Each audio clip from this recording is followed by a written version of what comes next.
Bom dia a todos. Eu estou muito feliz de estar participando pela terceira vez do colóquio. É um momento bastante importante para o processo com a Rede ANLAT e também para todos os debates que se constroem aqui. E parabenizo a Giane, o Efendi, a Leila e todos os organizadores por esse processo que envolve bastante tempo, dedicação, enfim. Eu sempre tenho falado nesses encontros do Processo Com e nos colóquios, mas a partir de uma perspectiva da cartografia, tentando fazer com que esse método entre mais em circulação no nosso meio e se efetive mais, ou seja mais conhecido. Contudo, para não ficar me repetindo, eu, desta vez, resolvi mudar a temática, né, e trazer essa perspectiva de investigação crítica da comunicação pela semiótica da cultura. Então, alguns dos presentes que são atualmente meus alunos na Unicinos, a Ivete, a Leila, a Suelen, a Gabriela e o Douglas, já devem conhecer essa perspectiva.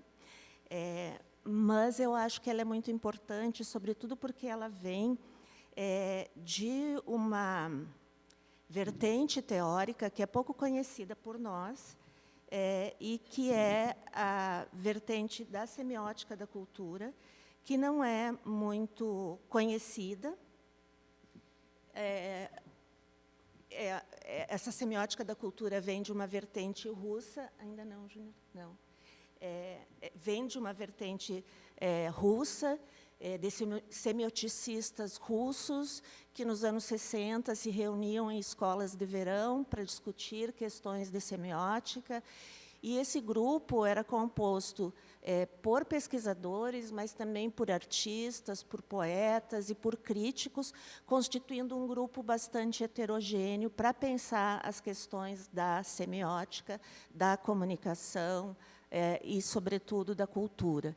Então, a própria origem, a própria constituição da semiótica da cultura já permite que ela nos ofereça um viés um pouco diferenciado desse viés ocidental das teorias da comunicação que estão em vigência atualmente.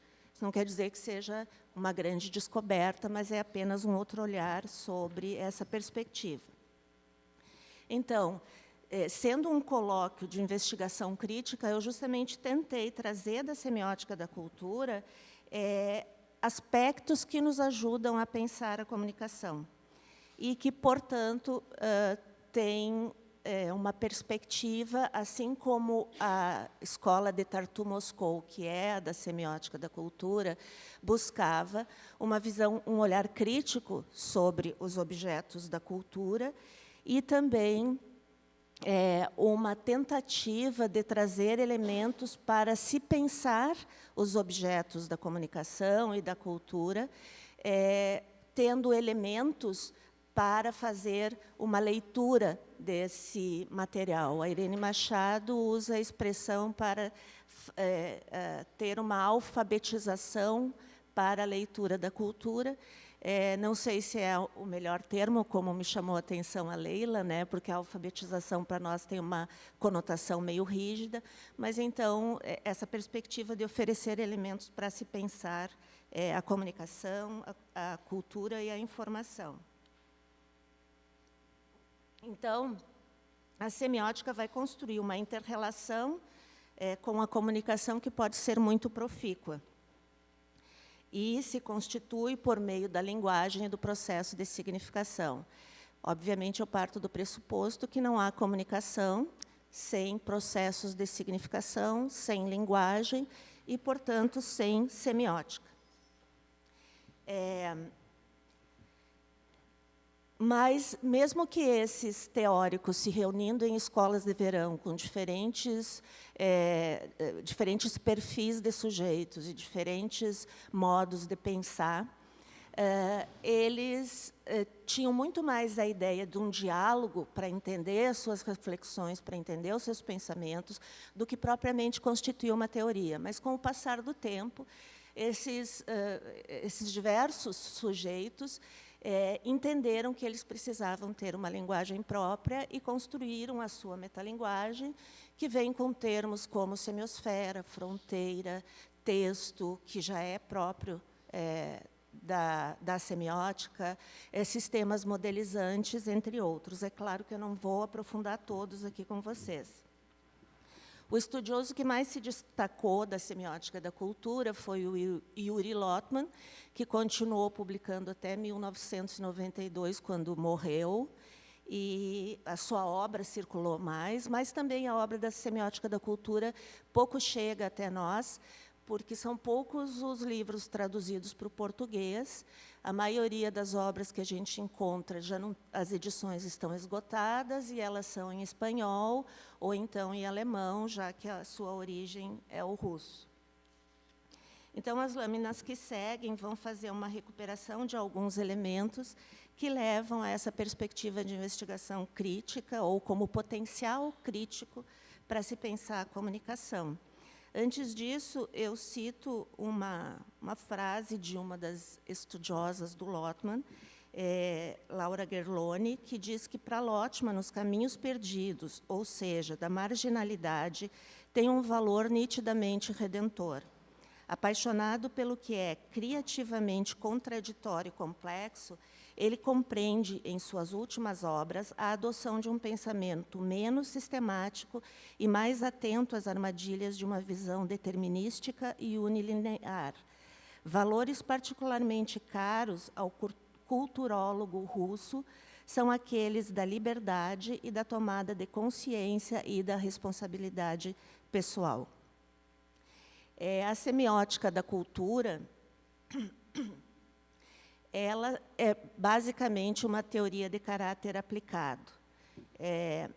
Os exames da cultura, dos mecanismos semióticos, se manifestam em diferentes temas, e ela opera alguns deslocamentos em relação às demais linhas da semiótica. Então, a cultura é entendido por seus traços distintivos, e não entendida como presente num conjunto universal, mas em subconjuntos, uma parte, uma área fechada sobre um fundo da não-cultura. E a cultura é entendida no âmbito da linguagem, constituída por textos dentro de textos, num encadeamento dessa forma.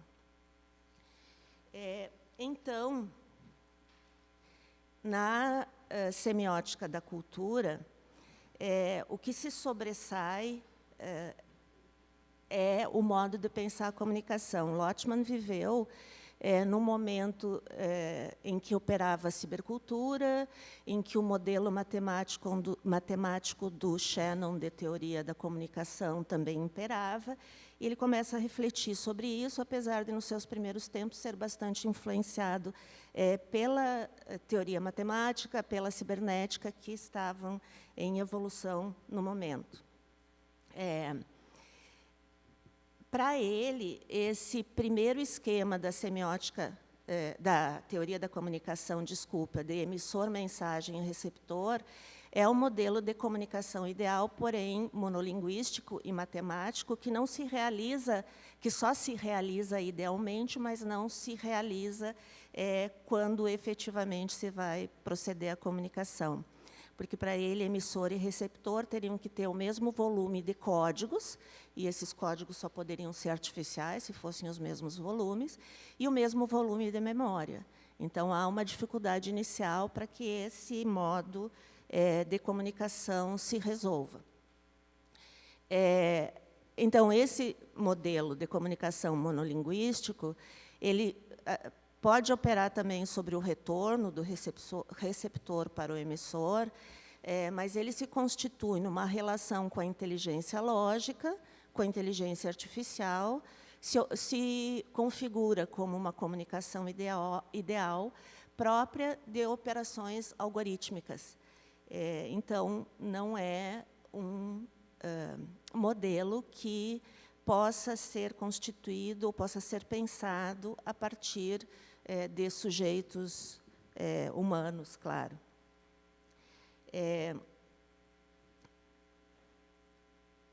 Então, como ele vai pensar a comunicação humana? Não é um modelo novo, esse modelo de interseção, mas ele entende que não há uma identidade de base entre os dois sujeitos da comunicação. Nesse sentido,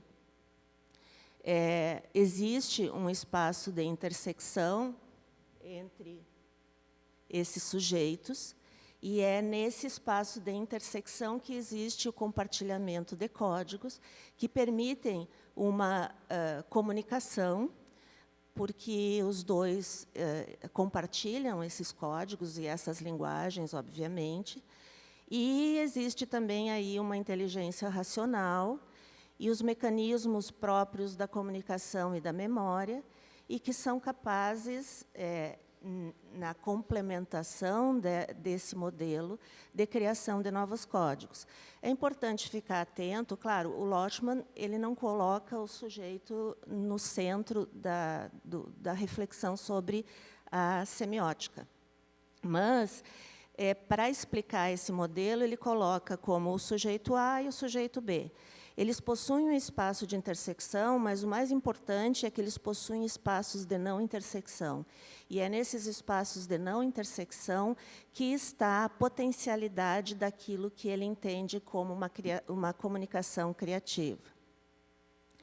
Então, nesse sentido, se constitui uma comunicação paradoxal quando alguns elementos entram nesse espaço de não intersecção do sujeito A ou do sujeito B, e que, portanto, não estão nesse espaço de intersecção, que é o espaço natural da comunicação. Algo aconteceu que não passou, Júnior, socorro. Essa comunicação paradoxal, agora foi, leva em consideração que a não compreensão dos textos também é um mecanismo de sentido importante, porque ele vai gerar intradutibilidades, vai gerar ruído, vai gerar tensão e vai gerar, sobretudo, o tensionamento desses sujeitos. É importante a gente considerar que, para o Lochtmann, quando ocorre comunicação nesses espaços de não intersecção, tem um nível elevado de informação. Justamente porque essa comunicação vai se realizar não em códigos comuns, não em linguagens comuns, mas essa intradutibilidade é criadora de novos textos, tensionadora dos códigos, que precisam ser pensados e refletidos para que esse texto seja entendido e seja compreendido. Pode passar. Então, eu acho que volta, Júnior. Esses espaços de intersecção, eles têm espaços de fronteira, essa linha vermelha pontilhada, ela vai nos trazer essa ideia de fronteira entre o espaço de intersecção e o de não intersecção. E é justamente nesse espaço que os códigos, os textos, vão atravessar para serem decodificados.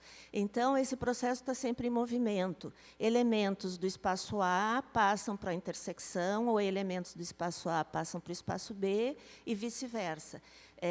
E é justamente porque a gente tem que pensar os códigos, tem que avaliar as linguagens, a criação de novos textos, a criação de intradutibilidades, como detradutibilidades, a criação de ruídos. É por isso que existe um nível elevado de informação.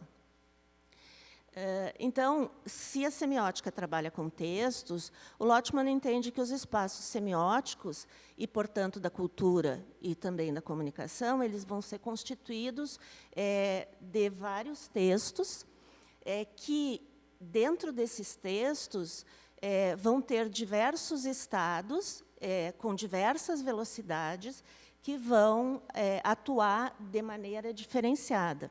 Então, esses textos, eles tanto podem atingir esses estados podem, na sua complexidade, se relacionar entre si, e também esses estados podem não ter interrelação nem entre eles, nem entre os textos. Essa é a complexidade, tento trazer num esquema essa complexidade do Lotman. E aí, quando ele vai desenvolvendo mais a sua reflexão sobre as possibilidades dos textos na cultura e na comunicação, ele vai trazer um conceito de explosão, que eu acredito que o termo não seja o melhor, no entanto, porque quando a gente pensa em explosão, a gente tem um conceito muito formado na nossa sociedade e não traz para a explosão aquela relação com o renascimento, com a criação, como é o que ele dá para esse termo. Então, numa linha de entendimento dessa explosão, a gente poderia pensar que, a partir de uma transformação criativa dos textos, da criação de textos, a gente tem uma tensão suprema porque causa intradutibilidades. E ele usa muito a arte para significar isso. E aí tem um deslocamento da esfera da lógica, não mais se opera sobre a lógica, e uma criação imprevisível. Então, para a comunicação, o que eu consideraria como elementos importantes para as contribuições do Lotman.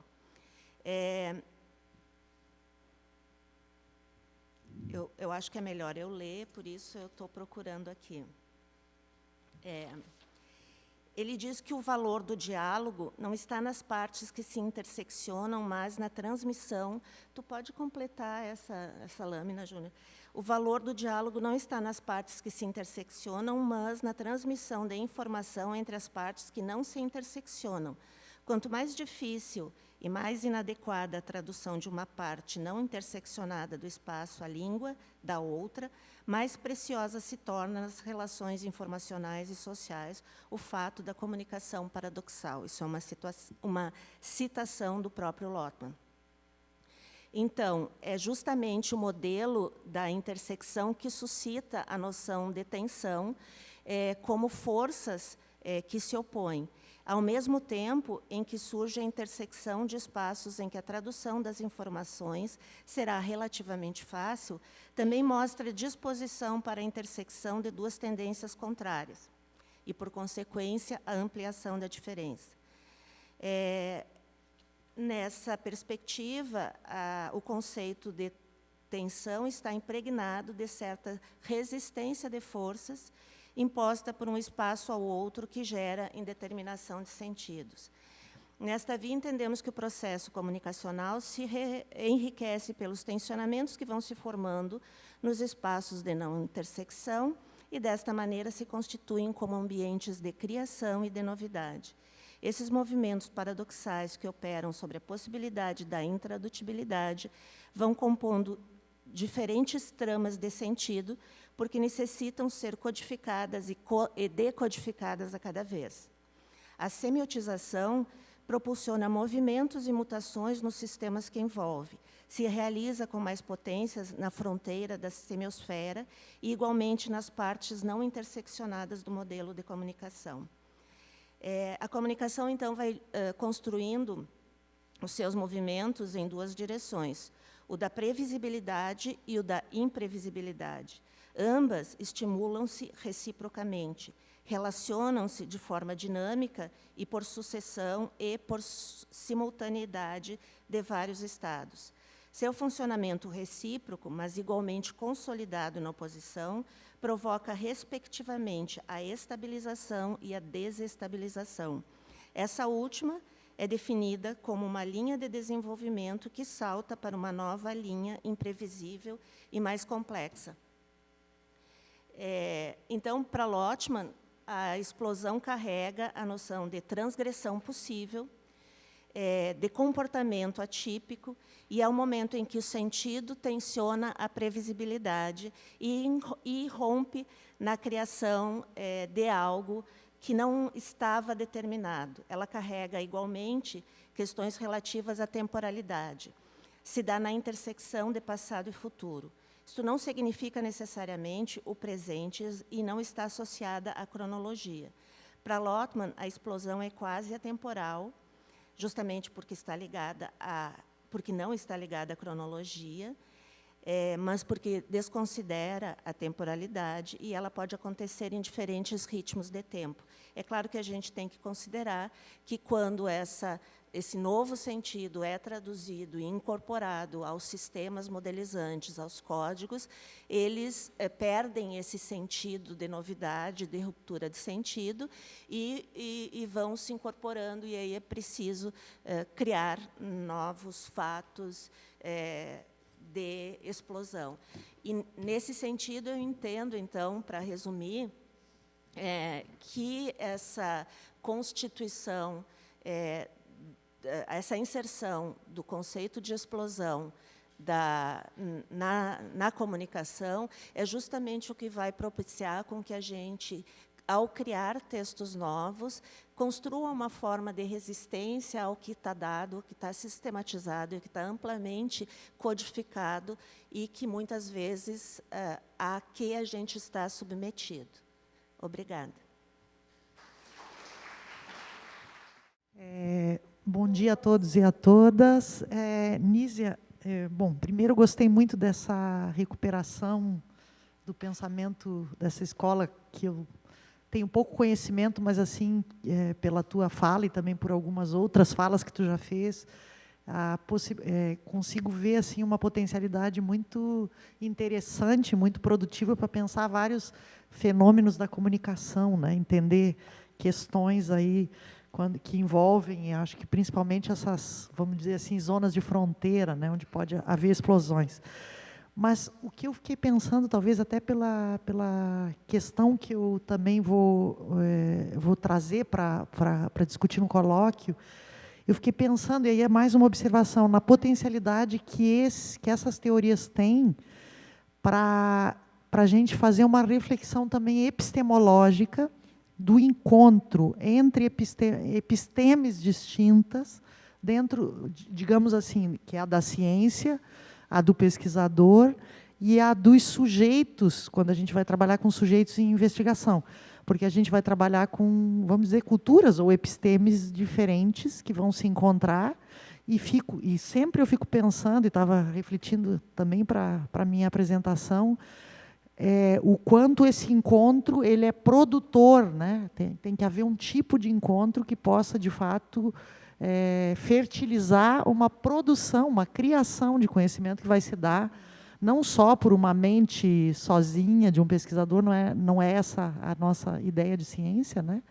Mas a partir desse encontro provocador entre esses sujeitos que têm visões de mundo, enfim, epistemologias, modos de ver, culturas diferenciadas. Então, fiquei pensando muito o quanto é potencial também para uma reflexão epistêmica esse tipo de entrada e perspectiva teórica que tu está trabalhando. Só uma observação. Ok, bom dia a todos, todas. A minha questão vai ser para a Nízia, não é uma questão, é só vou compartilhar pensar alto contigo, Nízia, que bom te ouvir. Queria primeiro saudar a Lisiane, que bom te ouvir uma egressa aqui da casa, né, no mestrado, na graduação, e já assim, disparando sintagma, né, falando sobre os seus projetos novos com muita animação. Nízia, eu achei excelente o modo como você organizou, sistematizou, né, num curto espaço, né, o pensamento do Lotman, assim, uma coisa, na minha opinião, irretocável, né, muito bem sistematizado e bem articulado. E, na verdade, eu quero mais compartilhar contigo uma questão que tem a ver com esses processos de intersecção e que, antecipando um pouco do que eu vou da minha fala também amanhã aqui nesse colóquio, que é, né, quando a gente visualiza ali, né, que você trouxe aquele gráfico mostrando as potencialidades da intersecção, da não intersecção e das zonas fronteiriças e das potencialidades explosivas disso, e também da questão de códigos que a gente domina, códigos que têm a ver com a nossa capacidade de memória humana de armazenar e processar, e códigos que nos escapam porque estão em outros lugares, são artificiais, são de máquinas e que não são códigos que nós, num processo comunicativo, dominamos. E fico pensando no que acontece, sobretudo nós, sujeitos humanos, nos processos de comunicação e redes digitais, onde a gente fica refém, né, de uma série de codificações que a gente não tem domínio algum, como os algoritmos, né, de alguns sites de redes sociais, o Facebook, por exemplo, e que geram essas famosas bolhas, né? Então, e o sentido da bolha é exatamente a não intersecção. E por conta de coisas que não dominamos. E, por outro lado, esse conceito, essa ideia, né, de polos antagônicos que não se interseccionam, né, cria uma falsa aparência que essa intersecção não existiria. Então, a gente tem assim uma visibilidade de determinados conjuntos, né, de ideias, né, sobretudo no campo político, né, e que estão como se fosse assim ultra opostos, e como se houvesse assim todo um intermeio aí que não se torna visível por conta da altíssima repercussão, né, que determinadas bolhas acabam produzindo. E eu compartilhar isso, acho que é uma questão assim também que tem a ver com um modo a gente pode pensar esse fenômeno também a partir, né, da semiótica da cultura, para entender essas territorialidades que se apresentam como preponderantes, né, que, no meu ponto de vista, no modo que a gente vem pesquisando lá no grupo, é uma falácia, porque as intersecções elas são possíveis, elas existem, elas ficam como que subjugadas a uma falsa sensação de uma alta polarização produzida por determinadas bolhas que são mais ruidosas.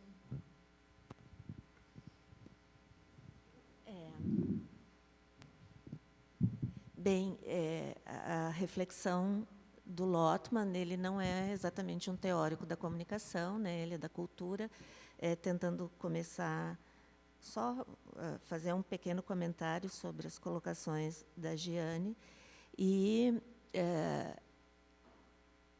sendo um teórico da cultura, ele não se propõe exatamente a pensar a comunicação e ele também nem avança tanto nesse aspecto, mas eu vejo aí uma potencialidade para pensar a comunicação desde onde eu penso, que é essa...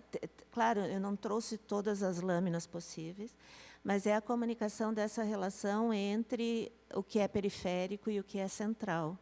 E é justamente esse tensionamento entre o periférico e o central, e, obviamente, uma episteme que parte da semiótica, e a semiótica da cultura não é considerada nem uma teoria, nem uma ciência, mas uma disciplina, né? Eu acho que a semiótica da cultura, como episteme para pensar a comunicação, ela é fraca, né? Mas, no entanto, se a gente começar com a semiótica e passar para a semiótica da cultura, eu acho que ela nos oferece uma produção de conhecimento bastante importante que, de alguma forma, a gente pode encontrar em Peirce, na semiótica pragmaticista, ou mesmo na semiótica estruturalista ou pós-estruturalista mais atualizada. Mas eu acho que essa produção de conhecimento ela vai se dar a partir disso que eles tentavam fazer, que a partir da descrição dos elementos da cultura, buscar uma leitura mais aprofundada e fornecer elementos para que outros conseguissem ler essa cultura, decodificar essa cultura. Ainda que possa ser uma utopia, né, porque, numa perspectiva científica, nem todos conseguem absorver essa metalinguagem e aplicar essa metalinguagem, né? Mas eu acho que é um problema de toda a ciência, né? de construir um conhecimento num nível que talvez atinja pouco as demandas sociais. E o Ronaldo, eu acho que tu tem razão sobre outras perspectivas, né? E óbvio, esse pensamento do Lotman tem que avançar. Ele fez isso em 92 ou antes, quando a comunicação digital nem estava tão em evidência, né? E eu acho que, pensando a partir daí, a gente pode ver outros tipos de intersecção e de não intersecção. Inclusive, ele fala que são diferentes intersecções. Então, se a gente fosse representar mesmo num gráfico, vai ter aquele gráfico com uma intersecção pequenininha e aquele que quase os dois elementos, os dois círculos quase se sobrepõem um ao outro, né?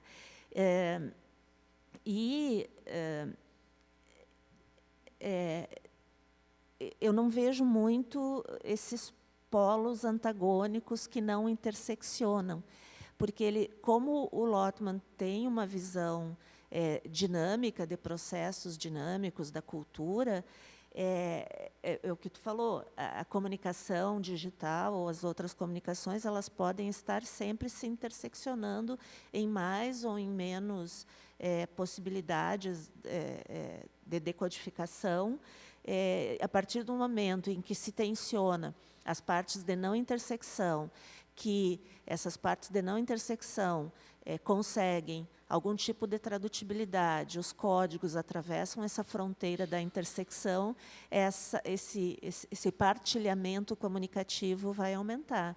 No entanto, tudo isso que a gente não atinge dos algoritmos desses processos digitais, e que, portanto, criam essas bolhas, isso me parece uma coisa não partilhada, né?